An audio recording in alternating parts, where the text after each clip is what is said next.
오늘 저는 장로님 한 분과 탁구를 쳤습니다. 별다른 운동을 못하는 처지여서 잘 치지는 못하지만 온몸 땀을 적시는 이 쾌감이 있어서 이 탁구라고 하는 운동이 제게는 좋습니다. 같이 상대를 해주는 장로님이 계시다고 하는 사실이 제게는 참 고맙기만 합니다. 오늘은 3대2로 제가 졌죠. 장로님이 승리를 했습니다. 탁구를 마치고 요즘 묵상하는 에스겔서의 말씀을 같이 나누면서 에스겔서의 역사적 현장을 우리가 바라보면서 오늘 이 시대와 어쩌면 그리 동일한지, 그리고 또 이 시대에 하나님이 무슨 말씀을 하시는지 우리가 귀를 기울이고 또 하나님의 뜻을 따라야 한다고 하는 말씀으로 귀한 이제 대화가 있었습니다. 생명의 생각을 통해서 이 에스겔서를 묵상하는 사랑하는 교우들이 참으로 하나님과 더 가까이 더 깊은 사귐과 또 하나님의 말씀을 듣는 그런 축복이 있기를 간절히 바랍니다. 자, 오늘 이제 함께 나눌 하나님의 말씀은 에스겔서 20장 10절에서 17절까지 광야에서의 범죄입니다. 1절에서 9절까지는 이스라엘 백성들이 애굽에서 하나님을 향한 범죄를 다루었다면 이제 10절에서 26절까지는 광야에서의 40년 동안 하나님 앞에 범죄한 이스라엘의 역사 이야기가 담겨져 있습니다. 특히 10절에서 17절은 가데스의 반역 사건으로 인해서 하나님의 징계를 받을 당시 20세 이상의 사람들의 역사를 소개하고 있죠. 자, 먼저 10절에서 12절까지는 하나님께서 이스라엘 백성들을 광야에 이끄셔 인도하여 내시고 거기서 이스라엘 백성들과 언약을 맺으시고 표징을 주셨다는 그런 내용입니다. 하나님은 이스라엘을 자기의 백성으로 삼으시고 그들에 대한 관심과 배려를 쏟으셨습니다. 애굽에서 학대를 받고 있는 이스라엘 자손을 애굽에서 이끌어내 광야로 인도하셨음을 밝히시죠. 애굽에 내리신 10가지 재앙, 홍해를 가르시고 백성들을 광야로 이끌어 내시기도 했죠. 이 광야라고 하는 곳은 진멸하는 곳이라는 뜻을 지니고 있습니다. 성경에서 광야는 생물이 생존하기 어려운 불모지로 이제 나타내는데 사용되고요. 여호와 하나님께서는 이스라엘 자손이 여호와 하나님만 바라는 믿음으로 성장시키기 위하여 40년 동안 연단의 장소로 이끄셨다고 이해할 수가 있습니다. 여호와 하나님은 세상의 그 어떤 신도 하지 못하는 일들을 그들에게 하심으로써 오직 여호와 하나님만이 참신이심을 알기를 원했습니다. 또한 광야는 인도하는 것이라는 의미가 있는 이제 단어이기도 하죠. 목자가 가축을 인도하여 풀을 먹이는 목초제를 나타내는데 사용이 되었습니다. 40년 광야 생활에서 반드시 요구되는 것은 영적 목자 되신 여호와 하나님의 인도하심을 따르는 훈련인 것입니다. 그리고 광야는 말씀하시는 곳이란 의미가 있죠. 아주 작은 소리도 잘 들리는 이제 장소가 바로 광야입니다. 여호와 하나님께서는 이 광야에서 이스라엘 자손에게 율례와 규례를 주셨습니다. 율법 즉 율례와 규례는 하나님의 통치를 받는 이스라엘의 규범으로서 이것을 준행하면 그 안에서 삶을 얻을 수 있게 하신 것입니다. 또한 하나님은 언약의 징표인 안식일을 주셨다고 했습니다. 하나님의 창조 역사를 기념함과 동시에 미래에 주어질 영원한 안식을 이제 미리 맛보게 함이죠. 그러므로 안식일 준수는 하나님의 백성된 자들의 특권이자 의무가 되었습니다. 안식일은 그들을 거룩한 백성으로 만들기 위함이었으며 여호와 하나님과 선민 이스라엘의 표징, 이방인과 이스라엘 자손의 구별된 표징으로 삼으셨습니다. 자, 이제 13절에서 16절까지는 그러나 이스라엘 족속이 이 광야에서 반역을 했다는 것입니다. 여호와 하나님의 특별한 관심과 배려에도 불구하고 사랑을 받은 이스라엘 족속은 광야에서 여호와께 반역과 패역을 이어했습니다.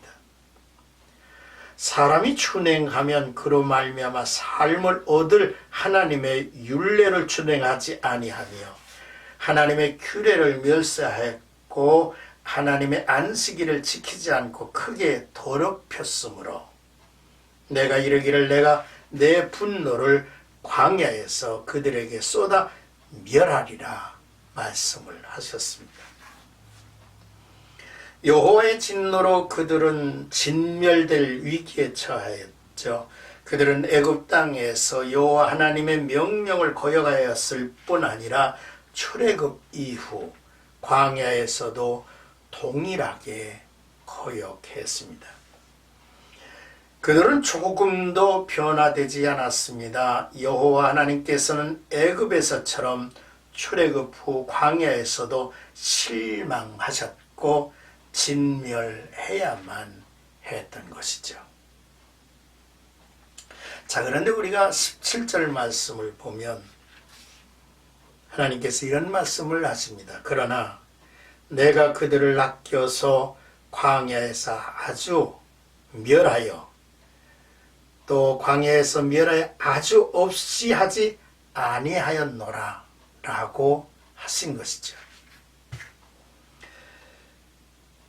하나님은 난처하셨을 것입니다.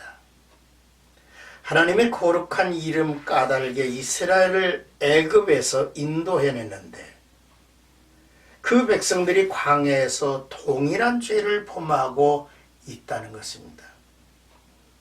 거룩하신 하나님의 구별하여 택하신 백성들이 변하지 않고 그대로의 모습이니 참으로 이방인들이 그를 인도하신 하나님을 어떻게 보겠느냐는 거죠. 이들을 인도한 하나님은 어떤 분이냐고 조롱스럽게 말을 할 것입니다. 하나님의 거룩하심과 자비로우심을 드러내 보여야 할 시점이 아닌가 싶습니다. 광야는 심판의 곳이라고 앞서 얘기를 했는데 진멸의 곳이 이 광야입니다. 공의로우신 하나님은 진노하셨죠. 출애굽 1세대에는 가나안 땅에 들어가지 못했습니다. 광야에서 다 죽었죠. 그들의 마음은 순간순간 애굽을 향했고 애굽에서 섬기던 그들의 우상들을 따라 행하며 여호와 하나님의 율례와 또한 규례를 업신여기고 순종하지 않는 동시에 안식일을 범함으로 인하여 여호와의 이름을 더럽힌 것입니다. 자, 그러나 하나님의 언약은 꼭 지키시는 분이시죠. 내가 그들을 아껴서 광야에서 멸하여 아주 없이 하지 아니하였노라 하시는 것입니다.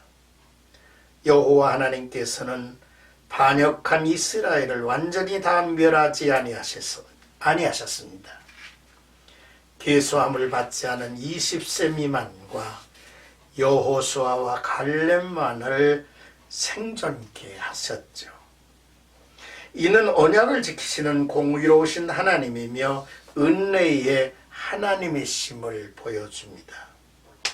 그들이 반역하였을지라도 아주 진멸하지 않고 그 남은 자 거룩한 씨들을 두시고 은혜를 베푸셨다는 것입니다. 에베소 1장 6절에 보니까 그가 사랑하시는 자 안에서 우리에게 거저 주시는 바 그의 은혜의 영광을 찬송하게 하려는 것이라 했습니다. 우리가 받은 구원은 하나님이 거저 주시는 바 은혜입니다. 그러므로 거저 주신 이 은혜를 받은 사람은 하나님을 영화롭게 하고 그를 찬양해야만 하는 것입니다. 그런데 하나님 앞에 구원받은 자가 여전히 등을 돌리고 산다? 있을 수 없는 일이죠.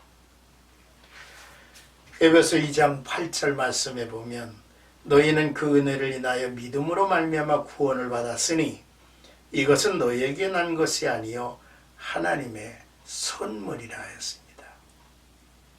하나님의 은혜를 인하여 우리가 그를 믿음으로 말미암아 구원을 받았기 까닭에 그게 바로 선물이라는 거죠. 그러므로 행위에서 난 것이 아니기 까닭에 이 은혜와 이 구원을 하나님께 영광을 돌리고 찬양의 주제가 되어야지 스스로 자기를 드러내고 자랑거리가 되어서는 안 된다는 말씀을 하고 있습니다. 로마서 11장 5절 말씀에 보면 그런즉 이와 같이 지금도 은혜로 택하심을 따라 남은 자가 있느니라 라고 했습니다. 구속사를 보면 남은 자의 사상, 거룩한 씨의 사상이 쭉 이어져 가고 있다는 것을 우리가 놓치지 말아야 합니다. 사랑하는 우리 생각가족 여러분, 참으로 우리의 행위를 따라가 아니라 하나님이 거저 주시는 바 은혜로 우리가 하나님 앞에 나왔습니다. 출애굽했습니다. 광야에서 주님과 함께하는 광야 교회에 머물고 있는 것이죠. 이 자리에서 우리는 하나님의 음성을 듣고 하나님의 뜻을 따르는 훈련을 받아야 합니다. 그리고 저 높은 곳을 향하여서 한 걸음씩 한 걸음씩 주님과 동행하는 삶을 살아야 되겠죠. 오늘 귀한 말씀을 통해서 우리는 이스라엘의 역사를 비춰보며 오늘 우리의 모습을 조명해보는 이제 은혜가 있기를 주님의 이름으로 축복합니다.